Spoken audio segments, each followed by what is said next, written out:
курсакка май басуу бул абдоминальный живот деп коет да. Абдоминус деген бул ошо латынча курсак деген билгизет. Демек сиздин курсагыңыздагы майлуу ичегин арасына май басып калды деген сөз. Эмне үчүн курсакка май басып калат? Бул эми албетте бөйрөк үстүндөгү надпочечник деп коет. Ошонун гормондору, кортизол деген гормондун бузулушунан курсакка адам май байлап калат. Демек сиз курсак менен алектенип курсактагы майды кетирем десеңиз, анда сиз ички органдар менен иштеңиз.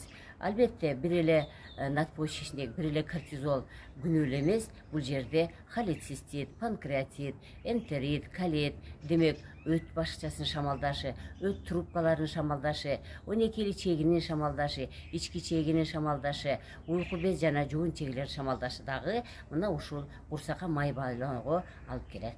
Демек ичиңиз менен күрөшүңүз.